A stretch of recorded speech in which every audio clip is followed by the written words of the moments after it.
Welcome back to World Crisis Radio. So we have this rebellion, an explosion of rage and resentment by the House Democrats against Obama. Very ominous. Think back to Mad Dog Bush the Elder when he betrayed his reactionary Republican swamp there in the House, the various Kasich's and Gingrich's back in the early 90s, right, when he agreed to tax austerity. He betrayed his read my lips, no new taxes. He had a big rebellion of House Republicans. Now the House Democrats are angry with Obama. Obama showboating, hogging the credit, ignoring the sacrifices that these Democratic peons in the House have made for him. They're just angry. It's got a lot of things going on. The specific form that it takes is Robert Gibbs on one of the Sunday Blab shows last week said it's possible that there certainly are enough seats that are now contested and in play in the House of Representatives to allow the Republicans to take over there. So they get you saw it on all the network news there on Wednesday, Thursday night. And now here in the papers on Thursday that there's a lot of anger. Pelosi is not happy with Gibbs and on and on. Well, let's look at it soberly. The benefits of divided government deserve our attention. When you have a political class which is this rotten, when you have a choice between Wall Street Democrats and reactionary Republicans, and that's what you have to hope for an event similar to that Monica Lewinsky story, ironically enough, of 1998, 1999, because it helped you to paralyze the system, block it, stall it, and avoid the worst. Any deal reached between reactionary Republicans and Wall Street Democrats is going to be bad for the American people. Good for the banks, good for the top 1%. We have, just parenthetically, based on CBO numbers, one of the think tanks here in Washington did a study that the income disparity in the United States has tripled over the past 30 years, that during the Jimmy Carter years, the top 1% made 25 times more than the lower fifth. So if you were in that cream de la cream at the top 1%, you were making 25 times more than the poor slob in the lowest fifth.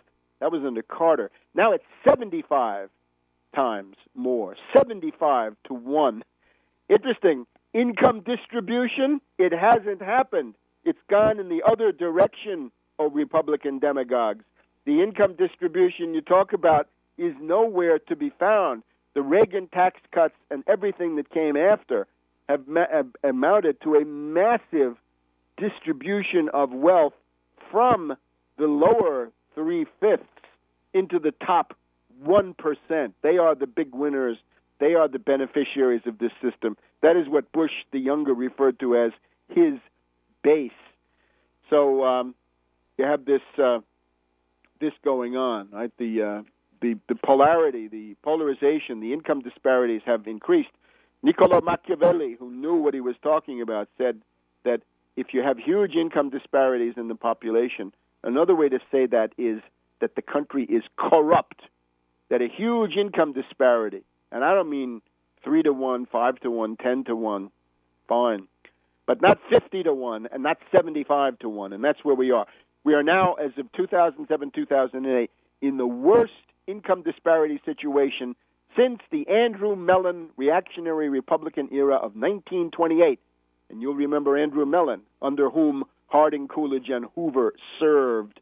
He was the Wall Street dictator at that point. So we've got this going on, and the Republicans completely wrong. Now, get back to the issue of the House. Any deal is going to be a disaster. So it means you have to hope for a situation of paralysis, of stasis, and there's some hope that programmatic issues can be cleared up, that people can realize that the Austrian school is bankrupt, Keynesianism is bankrupt, and what works is the American system. Surprise, surprise. Alexander Hamilton, Henry Clay, Abraham Lincoln, the Prairie Populists, Franklin D. Roosevelt, John F. Kennedy. That works. It has worked. We know how to do it. But Austrianism doesn't work. Keynesianism doesn't work. Chicagoism is a dumbed down version of Austrianism, and we don't want that either. So, if the Republicans take the House, probably not the end of the world. Again, your big danger is November, December of this year, because that will be a crowd of defeated Democratic congressmen, lame ducks, who are looking to Wall Street or to the Obama administration for their future livelihood, and they will be ready to betray you along the lines of the BS Commission, now being supported by a whole range of neocons and other anti-national elements. So that's what we're looking for. And of course, the summer festival of scandal, Obamagate. Is it possible?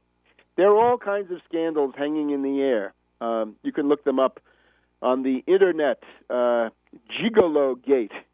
There's basically a harem of gigolos in the precincts of the White House. We have the birth certificate issue. We'll hear about that in a minute. The Blagojevich trial.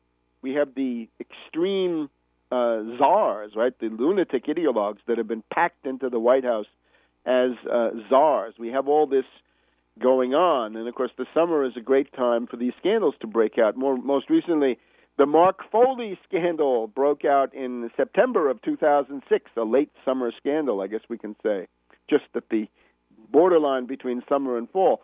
In 2001, we had the Chandra Levy scandal, this unfortunate woman who was later found murdered, but this was somehow directed by the Fox News against Congressman Condit.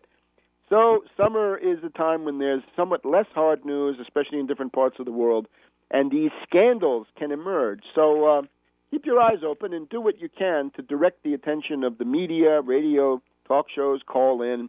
This tremendous weight of scandals pressing down on the Obama administration that might benefit, because the more of these scandals you have, as the Lewinsky example from 1998 shows us, right? The 1997 betrayal planned by Erskine Bowles, Clinton, Newt Gingrich, Domenici, I'm sure, and the rest of them. That was ruled out by the explosion of a scandal, and really that's one of the defenses of the population against the tremendous corruption and collusion of the ruling class. Because in reality, of course, these parties are chimeras; they don't exist. This whole liberal left, right, this is all a complete fraud. So therefore, we need, of course, to be on the lookout for these scandals breaking out. Now, Obama is claiming victory on derivatives regulation. I have up on my website, tarpley.net, I urge you to take a look, comprehensive critique of this FinReg monstrosity, so-called Wall Street reform. In reality, nothing of the kind. Headline, Obama Dodd-Frank FinReg monstrosity delays derivatives curbs until 2022. You heard it, 2022. You can find this in Bloomberg News. Well, you can find it through the links that I have on my website, but it's not like I made this up. This is widely acknowledged in the financial press that the wretched remnants of the Volcker rule. Remember, the Volcker rule is a wretched remnant of the restoration of Glass-Steagall. Glass-Steagall was voted down again. The wretched substitute was the Volcker rule, and that was then diluted, watered down, gutted by Scott Brown, who drives a truck, and he drove his truck right through it in the service of Bank of New York Mellon and State Street Bank. Very blatant example. Boy, if you're a teabagger from Massachusetts and you supported Scott Brown, don't you want to kick yourself for being a useful idiot and such a pliable dupe? Anyway, it's going to be 12 years until 2022, until these very timid, very minor limits on derivatives are ever brought in, and they'll probably be voted out in the meantime by some reactionary majority. Back in a minute on World Crisis Radio.